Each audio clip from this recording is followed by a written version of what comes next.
안녕하세요. 38기 웹파트 김정미입니다. 오늘은 리액트는 돔을 혼자 쓴다고 가정한다. 그리고 그 가정을 깨뜨렸을 때 어떤 일이 발생하는지에 대해 이야기해보려 합니다.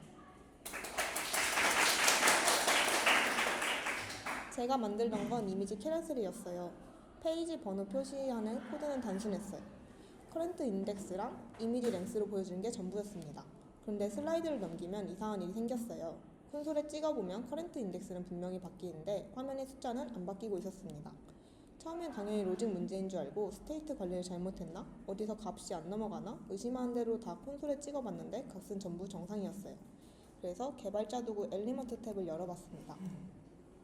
저는 분명 폰트 태그를 쓴 적 없는데 스팬 안에 폰트 태그가 3개나 들어있었어요.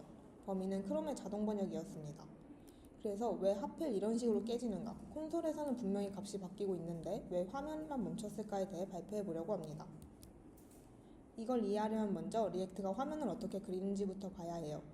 리액트는 스테이트가 바뀔 때마다 3단계를 거칩니다. 첫 번째, 렌더. JX로 새로운 트리를 메모리 위에서 계산해요. 아직 화면에 아무런 영향이 없습니다. 두 번째는 디프 단계. 이전 트리랑 새 트리를 비교해서 뭐가 달라졌는지만 골라내요.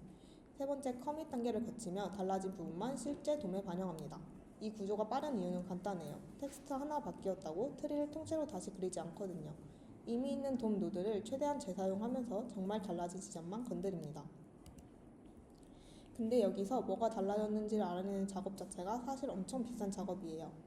두 트리를 비교해서 최소한의 변경으로 한쪽을 다른 쪽으로 만드는 일반적인 알고리즘은 복잡도가 n-세제곱이에요. 노드 1000개만 비교해도 대략 10억 번의 연산이 필요한다는 뜻이고 이건 현실적으로 쓸 수가 없습니다.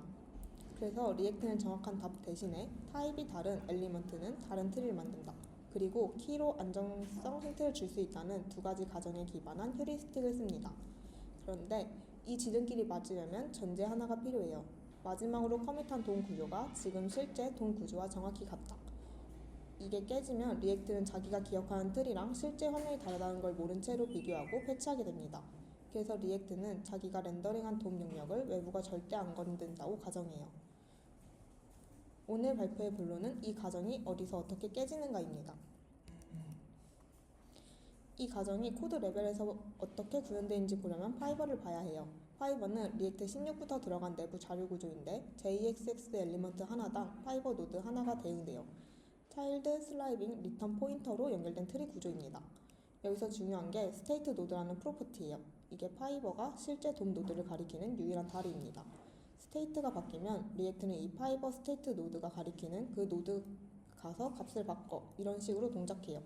이 다리가 멀쩡하다는 전제 위에서 모든 업데이트가 이루어지고 있습니다. 그럼 이제 번역 엔진이 실제로 뭘 하는지 보겠습니다. 번역 엔진은 페이지의 텍스트 노드를 찾아서 그 노드를 통째로 폰트 엘리먼트로 교체해요. 텍스트만 바꾸는 게 아니라 트리 구조 자체를 바꾸는 겁니다. 근데 여기서 중요한 포인트는 원래 있던 텍스트 노드가 사라지는 게 아니라 트리에서만 떨어져 나간다는 거예요. 언마운트는 되지만 디스토리는 안 됩니다. 노드 자체는 메모리에 계속 살아있어요. 그냥 화면이랑 연결만 끊깁니다. 이제 이 2가지를 이어붙이면 제가 만난 버그가 설명이 됩니다. 커런트 인덱스가 바뀌고 리액트는 그 텍스트를 담당하는 파이버를 찾고 스테이트 노드로 가서 노드 밸류를 갱신하려고 해요. 근데 그 스테이트 노드가 가리키는 노드는 번역 엔진이 이미 트리에서 떼어내고 폰트로 바꿔치기 한 옛날 노드입니다. 화면이랑 연결이 끊긴 좀비 노드가 되는 겁니다. 노드 밸류는 바꿨어요. 그런데 그걸 보는 사람은 아무도 없어서 에러도 안 나고 경고도 없습니다. 그냥 조용히 무시되고 있어요. 그래서 스테이트는 메모리에서 정상적으로 바뀌었고 콘솔 값도 정상이고 근데 리액트가 갱신하던 진짜 돔 노드는 이미 화면이랑 무관한 객체이기 때문에 이런 오류가 발생하게 됩니다. 값을 갱신하려고 하면은 조용히 실패를 하는데 노드를 추가하거나 제거하는 경우에는 좀 다르게 문제가 발생합니다. 조건부 렌더링 같은 이런 경우에는 리액트는 그 자리에 있던 노드를 부모로에서 제거해 하고 리무브 차일드로 호출해요.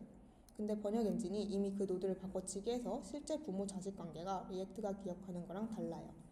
그래서 에러가 발생하게 됩니다. 제거하려는 노드가 이 노드의 자식이 아니다 라는 에러가 발생하게 됩니다. 이게 한번 터지면 리액트는 가장 가까운 에러 바운더리까지 트리를 통째로 언마운트해요. 에러 바운더리가 없으면 앱 전체가 하얀 화면이 발생하게 됩니다. 그래서 같은 원인인데 갱신이냐 추가 제거냐에 따라 조용히 무효화를 하거나 전면 크래시라는 완전히 다른 증상으로 갈라지게 됩니다. 근데 이게 리액트만의 문제는 아니에요. 돔을 직접 조작하는 모든 JS 코드가 영향을 받습니다. 근데 리액트 같은 가상돔 기반의 프레임워크에서 유독 두드러지는 이유가 있어요.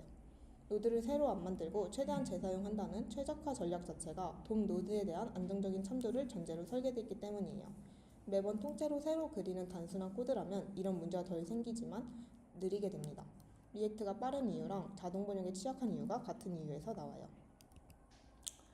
이런 자동 번역 충돌 이슈를 추적하던 중에 버그 리포트를 한번 봤었는데 거기서 한 번역 라이브러리 개발자가 남긴 의견이 있었어요.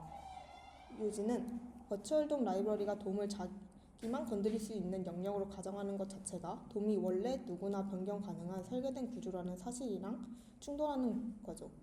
사용자들이 비밀번호 관리자나 번역 기능 같은 확장을 쓰는 이상 웹앱이 돔을 완전히 배타적으로 소유하겠다는 건 처음부터 현실적이지 않다는 주장입니다. 하지만 반대편에서 보면 노드를 재사용해서 갱신하는 게 매번 새로 그리는 것보다 성능상 훨씬 유리한 것도 사실이에요. 그래서 리액트의 선택 자체가 비합리적으로 보기는 어렵습니다. 결국 이건 리액트의 잘못도 번역 엔진의 잘못도 아닌 제3자가 돔을 바꿀 수 있다는 브라우저 생태계랑 내가 그린 돔은 나만 안다는 프레임워크 모델이 부딪히는 구조적인 충돌에 가까워요. 최종적으로 오늘 본 건 사실 버그가 아니라 리액트가 어떤 과정 위에 서 있는지 자동 번역이라는 계기로 살펴보았습니다. 여러분이 지금 쓰고 계신 프레임워크는 어떤 과정 위에 서 있나요? 이상으로 발표를 마치겠습니다. 감사합니다.